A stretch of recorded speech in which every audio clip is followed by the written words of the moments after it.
Welcome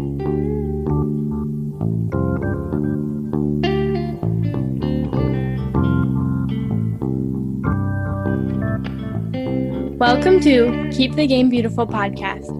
Each week, I highlight incredible people who are doing amazing things in soccer, the beautiful game. I'm Anna Turi, your host. Thank you for listening. I had a great time talking to today's guest, Sue. Sue has an amazing story throughout the game that we end up talking all about. It's a really interesting story. When she was younger, there weren't many girls' teams at all, so she had to make do with what she had, possibly playing on the boys' team sometime or against boys. But we talk about her making the most of every moment and every opportunity given. And that kind of made me think about the opportunities I have now. The opportunities for women have definitely grown over the years, and it's amazing to see. And now what I need to do is take advantage of all the opportunities I'm given and hope that in the future more women get opportunities. We also talk about her experiences while coaching. I always love hearing how people get into coaching in general, and she has a great story. But we also kind of talked about what she looks for in players and what we can teach in players as well. Overall, I had a great time talking to Sue today, and I hope you enjoyed the episode. Today's guest is Sue Vodicka. She's someone who's been around the game and soccer most of her life. She was a member of the 1985 NCAA national champion George Mason team. She has over 30 years of experience coaching soccer in several different regions of the country. One of those opportunities to coach was at her alma mater, George Mason. Sue holds her A license and most recently coached a 19U girls team. Sue, I'm wondering if you'd like to add anything else or talk about what got you to where you are today. Yeah, honestly, it's just, I've been lucky enough, fortunate enough. When I was 8 or 9 years old, if you would have told me I would be able to make a living in a game of soccer, I would have thought that's a dream, right? But at the time it wasn't. My very first coaching job, I was actually a high school teacher and coached multiple sports. That's what you had to do back in the day. And John Daly from William Mary's recruiting one of my players, and he actually asked me, "Hey, do you know of anybody up there who'd be interested in being an assistant coach?" I said, "Yeah, me." So my first job was for $5,000 a year. So obviously I had to do a lot of different jobs. So I've been doing this college since 1993, but I was a high school coach for probably a good 10 years before that. So been around a long time, as you can tell by all the gray hair and the saggy and crinkled eyes. So um, I've been very fortunate. Like I said, it's wonderful, right? All the people I've met, all the places I've got to go because of this game. Does that make sense? So I was a high school assistant for Jill Ellis's high school team, right? Her dad was one of my first mentors in the game. So I've been able to be around some great people. Leslie Gallimore, I played against in college, right? Like one of the greatest coaches in the game right now. Lisa Cole, I roomed with my very first region camp for ODP Region 1. Her and her black lab. God, she had a beautiful black lab. So lucky enough to be here in the game a long time, meet a lot of good people, and have a lot of great experiences. On this podcast, I always start with the same 3 questions. First, what does the beautiful game mean to you? The true story of I wanted to play baseball first. Baseball was my first love. We moved from California, and California girls were not allowed to play any sports at the time. I was born in 1963. This is in the late 60s, early 70s. Moved to Virginia. My dad was in the military. Got transferred to the Pentagon, and so T-ball was full. So my mom's like, "You're too hyper. You're going to play a sport, and we're going to put you in soccer." And I fell in love with the game. Right? I just fell in love with the game. What I've always loved about the game is it's a player's game. Right? It's a player's game. In baseball, I joke, they tell you, signs, you can hit now, you can run now. This is where you throw the ball all the time. Basketball, there's set plays. Even, volleyball, there's set plays. Soccer's a game that's a player's game, right? When you're on it, it's you and your teammate. And you have to come together here to make something happen. So that's why when people say, "Oh, I hate soccer, there's only one goal." The work that goes into that one goal, the movement of the ball, the movement of the players. When somebody hits a ball 50 yards and somebody takes it down and drops it on a dime, people think that's boring. They don't know the work that went into that, right? And so for me, I just love that it's a player's game. I love that it's fast paced. I love that there's so many decisions made all the time. I love that it's a team game, right? There's, basketball, you can run a set so everybody goes to this side, this guy goes one versus one. Soccer doesn't work that way. It's everybody, right? It's everybody on the pitch who has to come together. And when you score that goal, that's why we celebrate so much, right? It's a magical moment when it all happens, right? So that's why I fell in love with the game. I still love it. I watch it. I love it. That's the part I love about it. even at the professional level, when you watch them celebrate the goal because of the play they made. Does it make sense? It's still when you watch the Premier League, yep, they're getting millions of dollars, but there's still that joy when they score, right? There's still that joy when they score. There's still that 8, 7-year-old boy who scores when they do that, right? Does it make sense? The women's Premier League, Sam Kerr, are you kidding me? You see that goal she scored, that chip goal she scored, and I mean, phenomenal, right? Moments of magic like that. Trinity Rodman's pass that they're looking at, then an NWSL assist, bends it in behind. Ashley Hatch finishes. How about our first, goals against, Australia on the road? Phenomenal.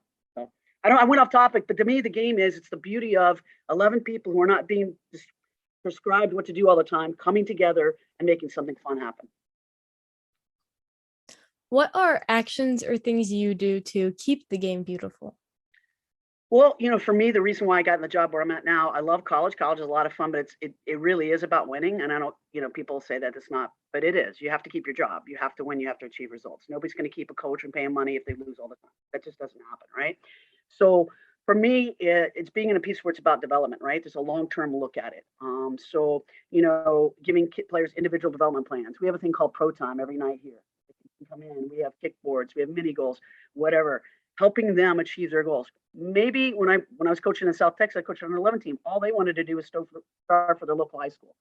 So for me, it's finding out what it is you want to do and helping you make it happen. So what do? I get up every day and I try and make sure that I'm growing myself as a leader, the kind of books I read, podcasts I listen to, right? People I talk to, making sure that I'm trying to stay abreast as a learner. One of the things that because I'm old school, I didn't, Dan Abraham, right? Phenomenal. Doug Lemoff, right? Those guys came to me late in the game, right? I wish I would have known them 20 years ago, read that stuff 20 years ago. It would have changed how I coached. So if I look at it this way, what I try to get up every day, if I get 1% better every day, I'm going to be a better coach at the end of the year. And I'm going to do everything I can to probably be a positive person in the players I impact or whoever I'm around to help them achieve their goals. And let's be the ripple in the pond that continues to spread. How do you encourage others to keep the game beautiful? Well, I think the biggest thing is okay, like when you're playing a game, and I'm sure this happened to you. We played a game this week, and this keeper made a phenomenal save. We had a great build up, great shot, phenomenal save. You want to make sure that you applaud that, right? Before the game, their coach came up and talked with us, and after the game, he came and asked to talk to my team. He talked to my team. We're sharing our links, so we're actually able to, do the links. Not everybody we play can have the links. We try and send it to them. Why? Because they want to learn, they want to get better, right? That's what it's about. It's not about us hoarding something that we have, right? It's about sharing something to help you and your players get better. I try and make sure that, we do something fun every day. And I try and say something at least once a week. Do something that feeds your soul today, right? Do something that feeds your soul. We can get caught up in our lists and our goals and blah, blah, blah. Do something that feeds your soul. For me, it's mountain biking. I go get my mountain bike. We have trails right behind the school. I go ride for about 45 minutes and I feel phenomenal, right? Do something that feeds your soul. I try and say that to our players. Do something for yourself that's going to make you happy. Because when you're happy, you're going to be a happier, more productive player, and you're going to be our team's going to have a better vibe. Does that make sense? So I really just try. And you say even that I think it's Tony DiCicco, catch them doing good, right? Whether it's you just got an A on a test, it's really hard. Man, physics is really hard for you. You just got a 98. Man, way to go, Anna. That's fantastic. I'm really proud of you, right? Pour good if you can. Catch them doing good. Try and make sure, like maybe I know that you're homesick. So maybe I come alongside you and I say, hey, remember our kids before. Hey, how you doing? What are you going to do when you get home for Christmas? Oh my God, I bet you can't wait for that. Relationships, build, positivity. There's a lot of people who are positive out there. There's a lot of people who are negative. Try and choose to be positive when you can. Nope, I'm not perfect. I am not perfect. I don't get it right all the time. When my team's passing the ball to the other team inside our 18, I'm always going, way to go, guys, right? There's a part where I sometimes am not the most positive person, but I try and choose to be positive whenever possible. Right at the beginning, you sort of told us how you fell in love with the game. Did you always know soccer was an opportunity? It was not. So the reason, WAG started because, all right, true story. The very first soccer team I played on, I was one of the worst players by far, not even close. Like I was not good at all. And I was very, very fortunate. A gentleman by the name of Larry Paul, who actually had a UEFA B license, had gone to Europe and trained, and also had an A license, and he was my youth coach. I was 9 years old playing on an under 16 girls team because that's all they had, right? And I was terrible. But he knew that he knew me pretty well. He would challenge me. Hey, every time you go, you have someplace to pass the ball in your house, right? The garage. 5 with your right. I mean, 1 with your right, 5 with your left. 1 with your right, 5 with your left. You can only juggle 2. I'll give you a Coke if next week you can juggle six. Do you see what I'm saying? Little things like that. And I got better. But here's all of a sudden I got better. Now I'm playing house league, and me and my teammates were winning 6-7-0, right? My dad's coaching my team, and I'm scoring 2 or 3 goals. And this is not bragging. It's just I'd gotten better, and there was no other place to play. We had a Thanksgiving All-Star tournament. That was it. And my mom went up to the local boys league and said, "Hey, we'd like to get a girls league to join you." They rejected us. So my mom and a couple other people started the Western Girls Soccer League. So that's when my opportunity began to happen. And I can't tell you what it's like because, again, some of these kids, they have GA, ECNL, NPL. I can't even keep them all, track of them all. But I don't care. I think it's great. The more opportunities for kids to play better competition, the better it is. So I don't get into I wish we had one pathway for sure. Okay. But I love the fact that kids have opportunities to play a higher level because that's what I craved. I remember what it felt like to finally play people who were like, wow, they're better than me, right? It made me be better, right? Rather than scoring 3 goals, right? I'd rather have that. So that's how it started. And then obviously from there, and I can remember this really literally when I was about 11, saying to my mom, man, I hope I can play soccer in college one day, And at the time, we didn't even have high school soccer. Well, when we moved to Michigan, my mom prepared a lawsuit against our school to get high school soccer. So I finally got to play high school soccer my junior year. So I look at kids now and I'm like, you got to play when you're in 8th grade, some of you, right? Like, how awesome is that? I'm not jealous of that. I think that's awesome. Let's keep going. Let's not stop pushing the barrier, right?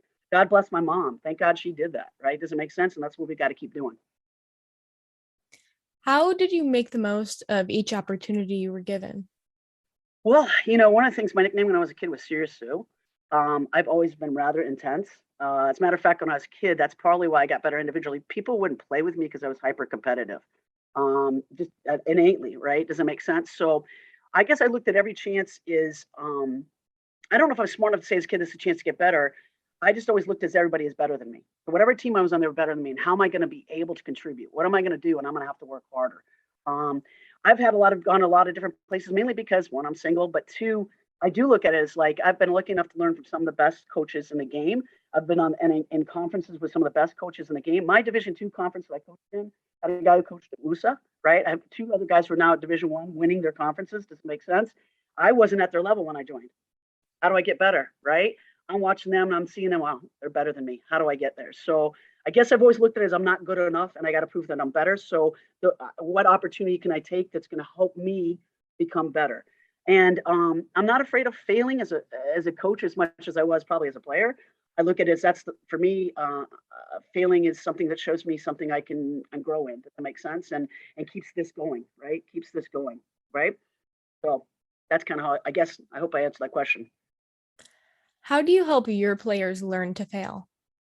That's honestly, that's probably the hardest thing, and I think you probably know it. I'm generalization, but female athletes for the most part are very hard on themselves. We are lucky enough that a former player from UTRGV where I was before is a sports psychologist, and we have scheduled 7 different meetings with her, and she's done activities and presented materials. We talk a lot about the growth mindset. I try and encourage them that, just the other day we came off and a young lady was in tears because she thought she played poorly. And I said, first of all, is there anybody perfect? No. Soccer's a game of imperfection, right? Nobody's going to complete 100% of their passes. Rarely. I'm not going to say nobody. Maybe they do. Not very many. It's You're in an age where trying something and failing is better than not trying it, right? Like, I'd rather you try that move. I want you to be intelligent about it. Do I want you to do it right in front of our goalkeeper? Of course not. But I'd rather you try the move and fail. We've got videotape. We can go back and look at it and say, oh, you did it too close to the defender. Next time, do a step away. Does it make sense? So I just try and tell them that, they're at an age and it's hard because there's peer pressure to, be the best. And I just try and tell them that your journey is your own. Don't compare yourself to anybody else. For every time you're going to tell yourself I should have done better, you better tell yourself you did something good. When I watch videotape, I'll say this. I'll say, let's say a girl gave away possession, but the run she made was good. The way she received the ball was good. The way the pass was poor. Does it make sense? And we talk about it. I said, so do you see the 2 things you did well? And they always go, no, I gave the ball away. So, well, look, tell me the 2 things you did well. And they sit there. Well, how did you get the ball? Well, I moved in that space. Right. So your movement into the space was excellent. Very good. All right. How were you able to see and well, I took my first touch that way. Yeah, right. See the good, not just the bad, right? And so I've tried to become a little bit more aware of making them aware of their good. What are the best ways that we can use videotape to make teams better? Oh, that's a good one. But I think videotape for me. So we have every Tuesday. Both coaches sit in our office here, and we're here till as long as they want to be. So we use trace. It breaks down their individual clips. We'll go through the individual clips. If there's something in the individual clip we need to see more of, we go to the game tape and we drag back and see the whole thing. And again, um, I try and make sure I say, see all the good you're doing before we talk about what you could have done differently. Let's talk about all the things you did right, and then this. So I think the thing for me, I would have loved videotape in so many ways because I think of the things I had to learn. So remember, I had to play older kids and often against guys. And let me tell you, guys, if you're playing pickup with them, they're not passing the ball if you're not doing absolutely everything right. And so there's a lot of games where I ran and defend, which is good to help me in college. I was a defender. But, I guess for me, a videotape is something where if you look at the right way and you look at it not as like, what did I do wrong? But how can I take this piece of information and be better in the next game? Does that make sense? Instead of looking at it as like, how did I fail? Looking at it as how can I be better in the next game? So for me, we don't spend. Also, what we do as a team, we very short, and we may call them low lights and highlights, right? And you always end on the positive, right? Low light, highlight, end on the highlight, right? Because for everything you think you didn't do well, there's some things you do well too. We got to look at that. What can a player do if they don't really have a coach or a parent that would go through the videotape with them? Well, obviously there's a lot of resources. You'd be surprised. People will help you. You ask someone. People on Twitter. Ask them if they'd watch videotape over Zoom with you. Put a shared screen. People might do it. I think also watching games at a higher level and listening to analysis doesn't make sense. And I know this is going to sound crazy, but there's some people on Twitter who actually analyze games, right? And they break them down and they put clips in, right? You can go on YouTube. People will analyze games. Obviously, they're higher level games. Like, so you sit there and go, how can a Premier League game? Well, it can if you sit there and look at the movement and what they're doing. Does it make sense? No, you can't hit a ball probably 80 yards on a dime right now, right? But the way he received the ball so that he could see forward. Yeah, I can work on that. See how he dropped at an angle to give the guy a better passing angle. Yeah, I can provide those things. So to me, if you can seek information, I also do think there's a lot of people. You'd be surprised, people who want to help other people. If you want to get better, there's people who want to help you, right? I'd rather, I always tell people, I've been very fortunate to coach some very talented players, and I've enjoyed that. But I also enjoy the kid who's probably not as talented but is so hungry, right? And you watch their journey and you watch them become better. And I'm going to tell you a true story. Diana Rossini, who's a ESPN sports person, she was at George Mason. She was a walk-on. Her first year, she was borderline whether she's going to make it, but she just ran so hard and played so hard. And I remember as coaching staff sitting there going, "We got to keep this kid. We got to keep this kid." And one of my favorite stories is I think it was her junior year. She scored a diving header to beat William and Mary in overtime. This is a kid who didn't see the field here. Winning goal, overtime, was William and Mary. Why? Because she worked the team. When you're recruiting, do you look for an athlete's work ethic? Well, one of the things I learned from a wrestling coach, see this one, I said the wrestling coach at Mason, he was married to a soccer player, and I said, hey, Mark, what do how do you recruit? Because I always want to learn how do you recruit. So I actually go to the consolation finals. I said, really? He goes, yep. I want to see what happens to somebody when they've had a disappointment. I want to see the guys out there grinding in the next match. And so kind of what I do is, yep, soccer's a game of mistakes. We agree. What do you do when you make a mistake? Yeah, I'm not so interested in you. Do you work to get it back? Yeah. Do you make the mistake again? That's okay too. What's your mentality? Yeah. Do I look at work ethic? For sure. One of the things we actually added here that we got from when I was UTRGV, we got a thing called Player Maker. Player Maker measures your work rate. Okay. So you can look at your position, midfielders. Here's all the midfielders. If everybody's work rate's here and yours is here. Now I'm going to watch film with you because maybe yours is here because you actually were smarter, right? You didn't just run to run. All right. But if it's not smarter, then we're going to talk about how you can work harder. Does that make sense? So yeah, I think absolutely. I think any coach who says they don't look at work rate is not telling the truth. We look at work rate for sure. It's important. Character is important. Again, when you get subbed,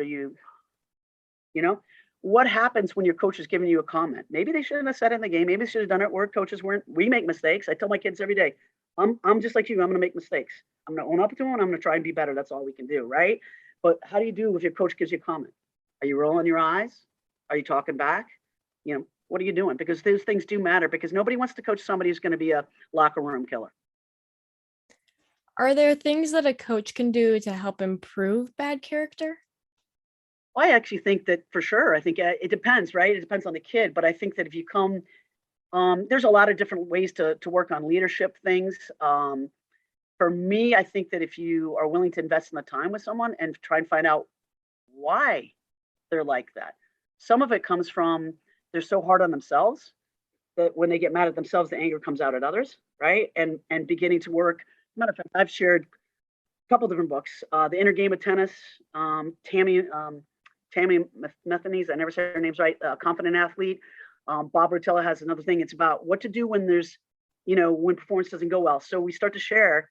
Let's look at you. What is it that makes you not as positive as you want to be? Sometimes it's something outside of soccer. Maybe it's, I don't want to get into it, but some people don't have the best family lives, right? And so what can we do to help that?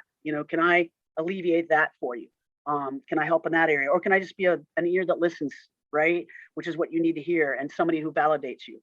Um, so that's kind of what I'd say is I just try and help them. Do I think kids who have bad character can change? For sure. I don't think anybody's really born evil. I don't believe in that. Right at the beginning, you talked about soccer being a player's game. When is it important for the coach to just step back and let the players play? Well, hopefully that, and then I learned this. I mean, when I was first started, it was stop, show, go, stop, correct, go. Now I try and let the whole exercise go as much as I can. I still catch myself. Remember, I'm old. I'm old. Breaking 30 some years I have, it's hard. But ask questions, right? Ask questions. Like even in the game, how can we help the person with the ball? Knowing what our principles of play are, right? So, all right, we've got a player with a ball with vision. What do we need, right? So, obviously we have a player with vision. We need some sort of forward movement, right? So they know the principles of play. So trying to do a better job of creating our practices around our principles of play. And I have not taken a TOVO course. I'm looking forward to taking a TOVO course. But the idea of creating playing situations that allow the players to think and do it and asking the questions that help them see your principle. Can you talk a little bit about your decision to come to George Mason and coach? Well, I mean, to be honest with you, I think it's any player's dream, especially when you have as great experience as I did to return to their alma mater. I spent close to 20 years in the Northern Virginia area between being a kid and going there at college. And I stayed after college. I coached at Lake Braddock, West Springfield, Robinson, and then I was the head coach at Centerville High School, started the program there. So I spent a long time there, a lot of friends, family there, and it was an opportunity to return there. It's fun to do that. It was fun. There's a lot of things that I wish were different at that time for sure. But going back and coaching at your alma mater is a special thing, and I was happy to do it, to be quite honest with you. Can you also talk a little bit about your playing years at George Mason? What made you decide to go there? Okay, well, I was actually playing Division III basketball at Albion College, and I walked on and played, and I knew I had to play sports because I missed soccer. So then I actually transferred to the University of Michigan. The University of Michigan only had a club team, but bunch of my high school friends were there, and the club team was actually pretty good. And we actually traveled on that club team on a bus, and we played people. It was pretty fun, right? Very good club team. Played Michigan State, Ohio State, that kind of stuff. I loved it. I was planning on staying. My brother was coming to the University of Michigan next year. We were going to get an apartment together. Out of the blue, Hank Long calls me. Hey, can you come during your spring break? This is back when you could try out. Come try out. I heard you're a good player. So I went spring break and I tried out. And I'll tell you what it was for me. The club team in Michigan was great, but you don't have to go to practice if you don't want to, right? Remember, I told you I'm intense. You don't have to if you don't want. If you don't want to play the game this weekend because Michigan's playing somebody at home and you want to go to the football game with your sorority, you don't have to practice. That's okay. But that wasn't how I played, right? Does it make sense?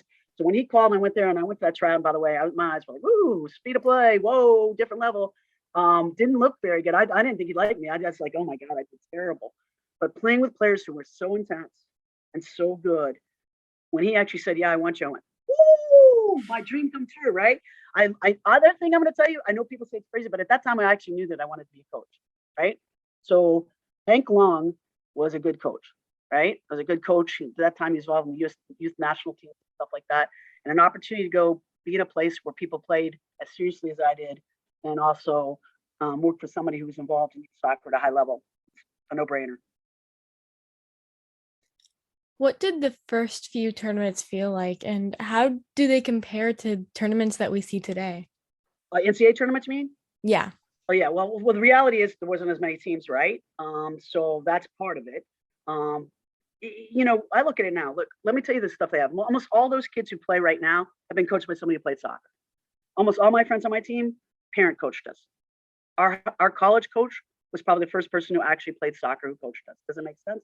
The difference now, the level of coaching they get, the nutrition information, right? The videos that are available to you, the stuff that you can do. I mean, I knew nothing about nutrition. None of our parents did. Some of the stuff we ate before games, I don't know how we didn't throw up, right?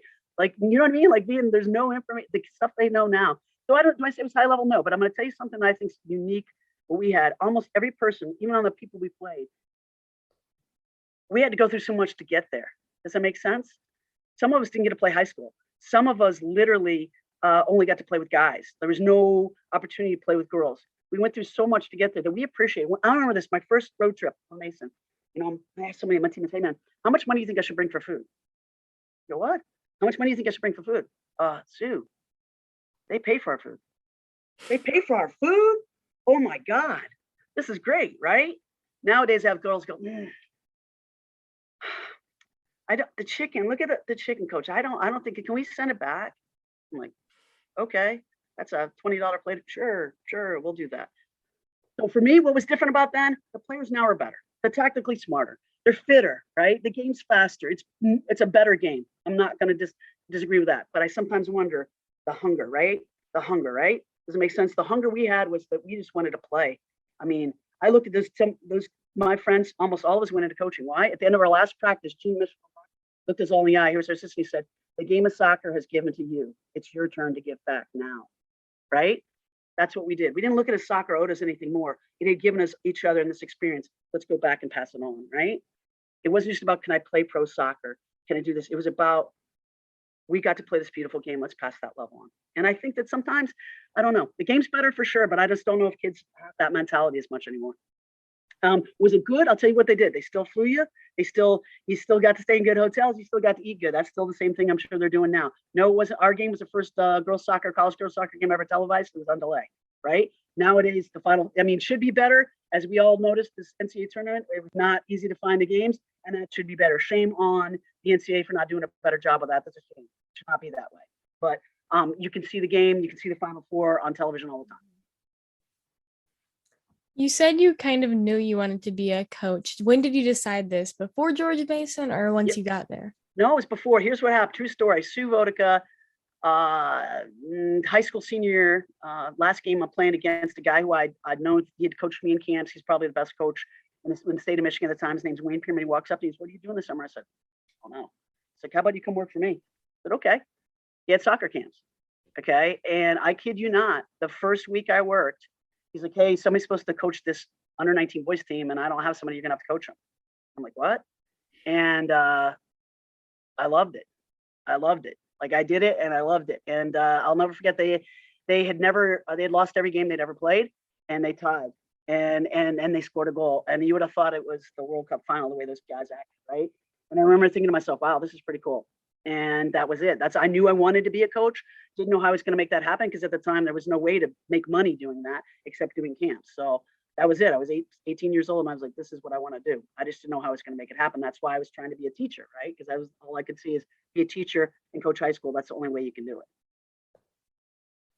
Who were some of your mentors or inspirations, especially when you really didn't see many female coaches? So I wish I could say that there were more female mentors. There really wasn't, because John Ellis was one of mine, Wayne Pierman was one of mine, Larry Paul was one of mine. I'd love to say there was a female mentor. I would say Sue Ryan.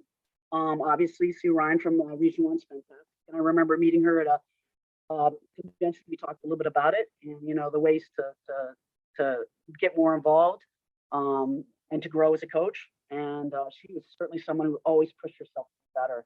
I nowhere near her level in terms of courage that way. She has a phenomenal courage. I wish I was as courageous as her, but certainly she would be one of them.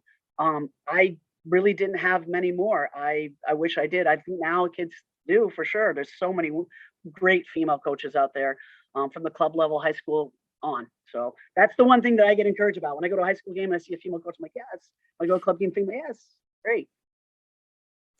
How do you try and be that female mentor for other athletes?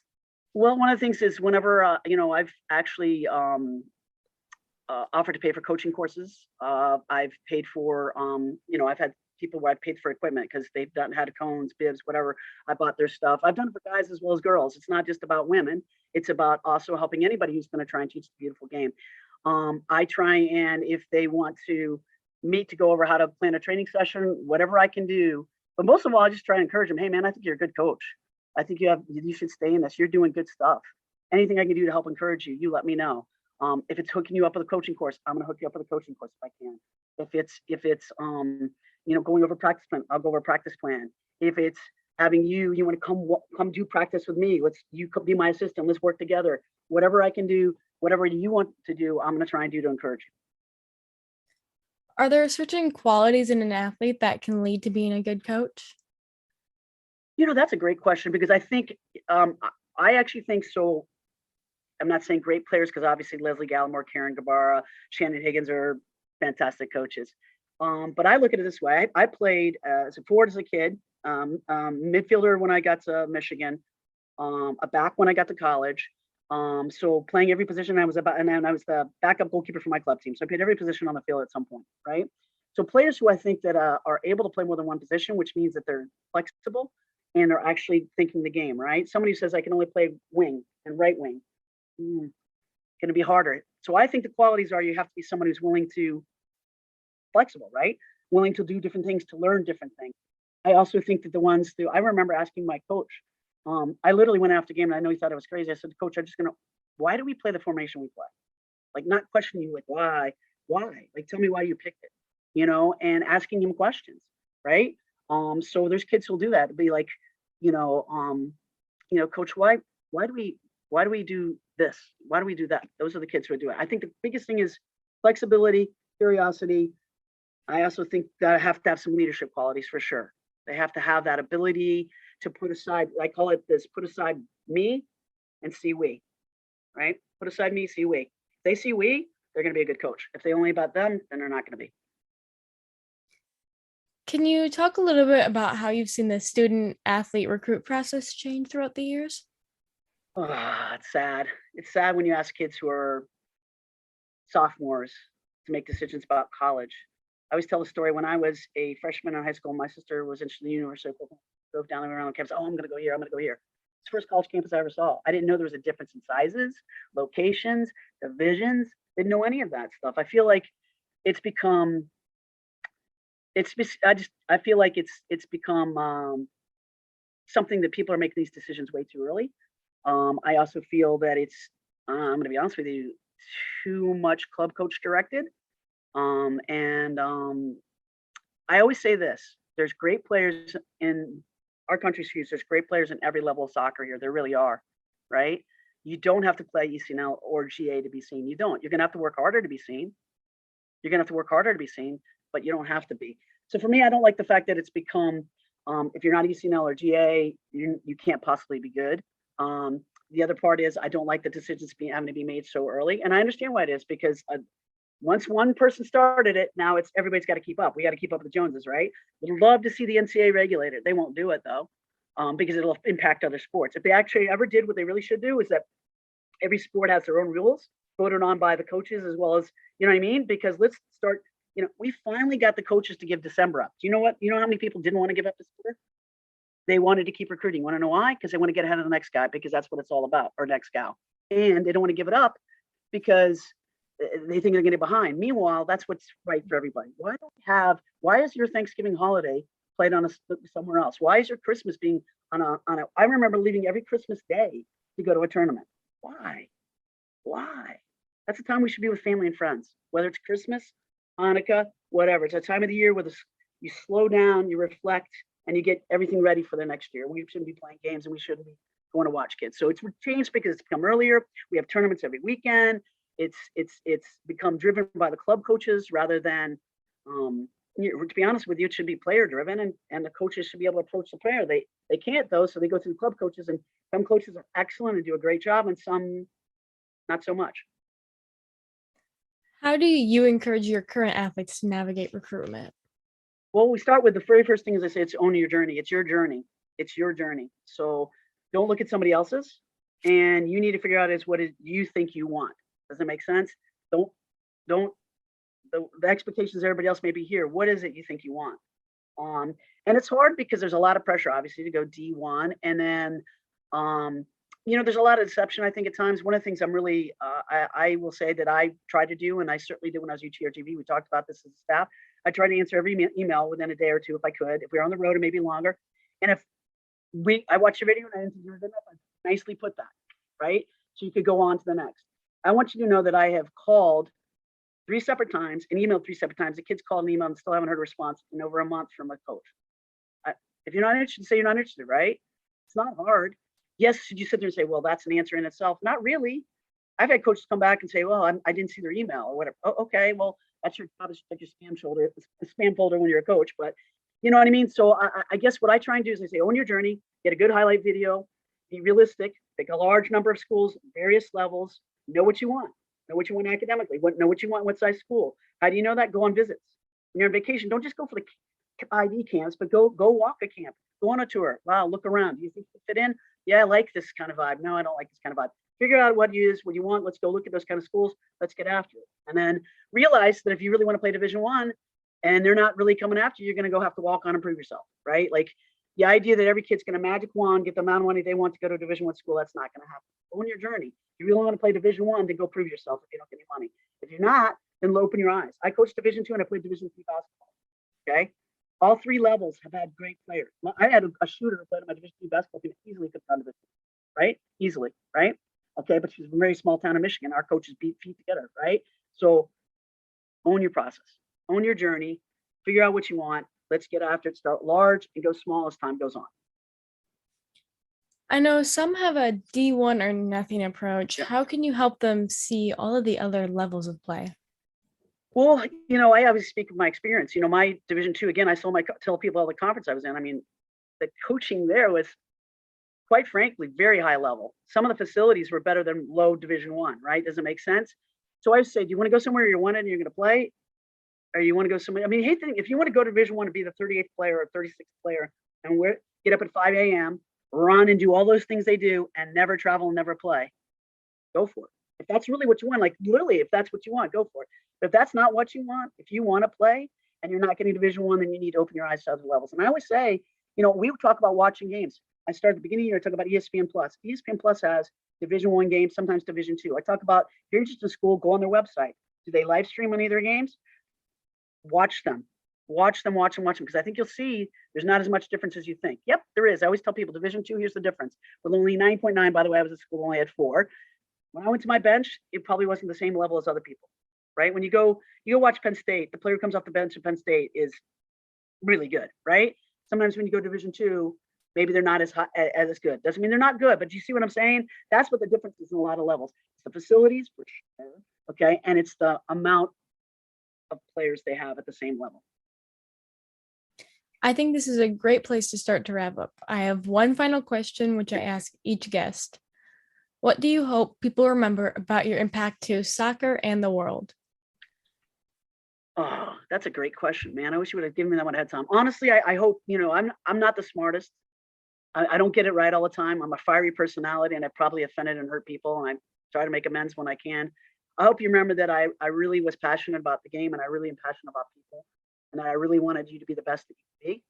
And if in doing that I failed you in some way, I'm sorry, but that's what I was trying to do. I was trying to be the best, may help you be the best version of yourself and help you achieve your dreams. And I hope that when they look at it, and that I had a lot of fun doing it, I enjoy having a good time. I love the game of soccer, but I don't think it's the whole world. That everybody has another part to themselves. And I hope that as much as I spoke to your soccer person, I spoke to the rest of you too. Thank you so much for joining me today. Anna, thank you. I appreciate what you're doing. It's wonderful. Love seeing somebody as young as you be passionate about the game. And you're getting to talk to some amazing people. I'm not going to include myself in that one. All right. Thank you, Anna. Have a great day at school and good luck in your wrestling. Thank you. Have a good day. One thing that really stuck out to me that we definitely talked about towards the end was talking about all the different divisions in collegiate soccer. We all know the D1 or bust mindset, and that's not always true. D1 is not always the best. We've seen D2 schools beat D1 schools before. I know some of my friends kind of have that mindset where if they can't get into a D1 school, then what's the point of playing college soccer? But that's not really how it is, and that's not what collegiate soccer is all about. I just enjoy talking about that and kind of hearing her point of view of it. Sue's been around the game for such a long time. She's learned so much over the years. And if I hadn't had to go to school to that day we recorded it, I would definitely have talked to her for hours on end. She's such a great person, and I can't wait till we can hopefully meet in person. I hope you enjoyed the episode, and until next time, remember to keep the game beautiful.